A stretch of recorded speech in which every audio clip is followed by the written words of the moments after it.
And something we're all experiencing is Christmas.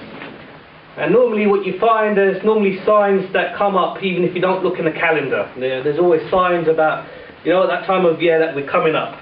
The festive period, they call it. So you notice on television, all of a sudden, all the adverts are always about toys and perfume and chocolates. Yeah, you ever notice that most of the adverts on TV at the moment are all about toys and perfumes and chocolates? And then you get loads of these cookery programs talking about how to cook your turkey. What gas mark to put your turkey, what the different types of filling to put your turkey. So all the famous chefs are on TV at the moment telling you how to cook and how to stuff your turkey. So the Gordon Ramsays and all the other types of people, how to cook your turkey, what to make for your Christmas pud and the rest of it. Like when you got your Christmas turkey left over, what types of sandwiches and what types of food to make with the leftover turkey for the next couple of weeks. What else, remind you of this time? The sales in the shops. So if you go down Oxford Street, all you find is Boxing Day sale starts here. And, I remember, probably speak to Imdad, he used to work in Next. I remember, the first day of the sales, of the next sale, what would happen, I used to work in a shop opposite Next in Oxford Street. And I remember, brother was asking which shop, don't work there anymore so I can't get your discount. But what I remember, used to turn up in the morning and then there used to be like a mile long queue, from about 5 o'clock in the morning.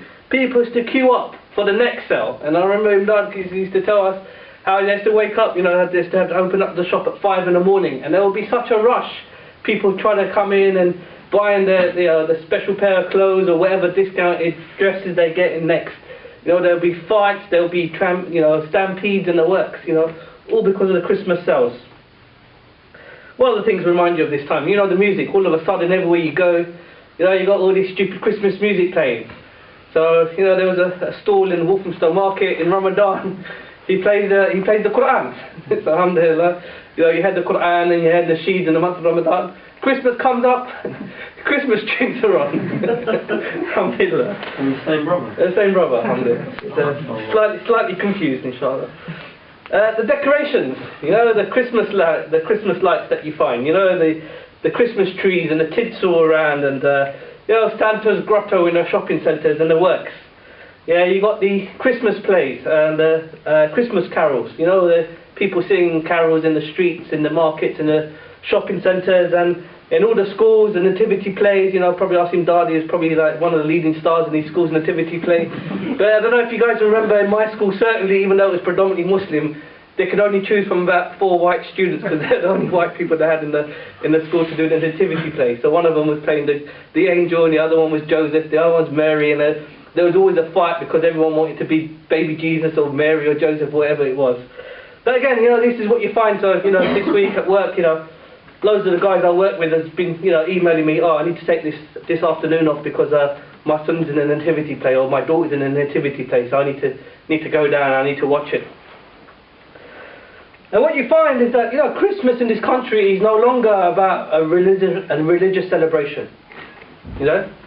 If you look at it from their perspective and you ask these people who celebrate all these things, you go to these people who are wearing the Rudolph airs in the supermarkets and the tinsels and scarf and you ask them, what's Christmas about? What does Christmas signify to you? They're in their own minds, from their perspective, they're not thinking about the birth of Isa or Jesus. They're not thinking about the religious context of Christmas and what Christmas means to them as Christians. All they're worried about is, what am I getting for my Christmas present? Have I got everyone's presents? Have I got to put it under the tree or Secret Santa at work or whatever rubbish they do? And what else is Christmas about for them? Christmas for them is about a time of excess. It's about a time of excess. So any of you guys who work in the city, one thing that everyone looks forward to is the Christmas party, because why?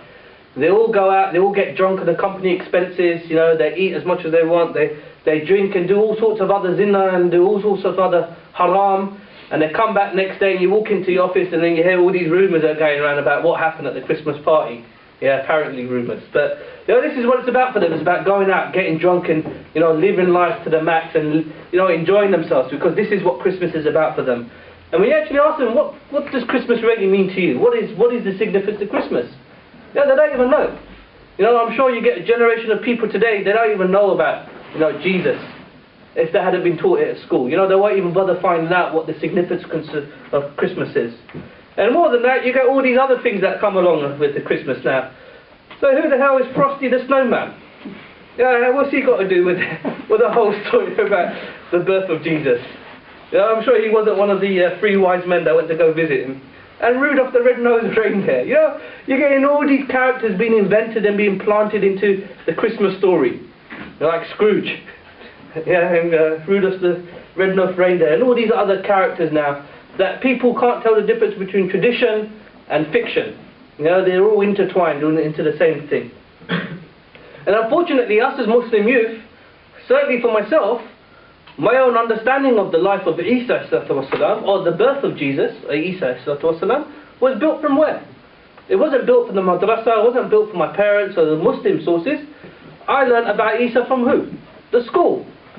So at the time when you're learning about these things in religious studies in school, they teach you about how baby Jesus was born, and his Mary and Joseph walking along the dusty road with the donkey, going from inn to inn, and they were all fully booked, and they didn't book on the internet beforehand. Yeah, and then they finally found one, and that's where he was born. The rest of that whole story, it was brought from where? Even as a Muslim, my understanding of a prophet of Allah subhanahu wa ta'ala was built from them. So not even I understood, the whole issue about Isa والسلام. And that's why I think it's important for us as Muslims to actually understand the life of the Prophet of Allah subhanahu wa ta'ala, and understand the way he lived his life and the things that we can learn from his life itself. Because as the brother mentioned, his life, he came to show Tawheed, he came to bring Tawheed to people, to correct the mistakes that people made after the previous Prophet had left, Musa والسلام, to bring these people on the correct path of worshipping Allah subhanahu wa ta'ala. So what I'm going to do is just go through 3 or 4 aspects of his life, just so that we can learn something about the Prophet Isa والسلام. And the first thing I want to discuss is correct some of the misconceptions that exist. Because there was no Joseph, Mary and a donkey along a dusty road. Yeah, and in fact, if you look at the ayahs in the Quran that talk about this, it actually goes into some great depth, talking about the birth of Isa والسلام, and in fact more than just the birth of Isa, the birth of his mother, Maryam, who is actually has a whole surah named after her. And so what I want to do is just maybe just go through some of these ayats, just so that we learn about who these people are from our own sources. So first of all, in Surah Al-Imran, it's mentioned about the birth of Maryam. So Allah subhanahu wa ta'ala says in the translation, it says, indeed Allah chose Adam and Nuh and the family of Ibrahim and the family of Imran above the worlds, offspring from one from another, and Allah is all hearing, all knowing. And when the wife of Imran said, my Lord, I have dedicated to you what is in my womb as a consecrated gift, so please accept this from me, indeed you are the all hearing and all knowing. So when she gave birth to her, she said, my Lord, I have delivered a female, and Allah knows best what she delivered. And the male is not like the female, and I have named her Mary, and commended her and her offspring to your protection from Satan, the outcast. So when her Lord, Allah subhanahu wa ta'ala, accepted her with a gracious acceptance, and made her grow in purity and beauty, and entrusted her to the care of Zachariah. Whenever Zachariah entered the chamber, he found her provided with sustenance. He said, O Mary, from where did you get this? She replied, it is from Allah. Surely Allah bestows sustenance upon whom He pleases without measure. So here in a few verses of Surah Al-Imran, it gives us a very nice introduction to the birth of Maryam, the mother of Isa والسلام. And just a few things that we can pick out from this, from these few ayahs, is that Maryam and Isa, they are the descendants of the family of Imran.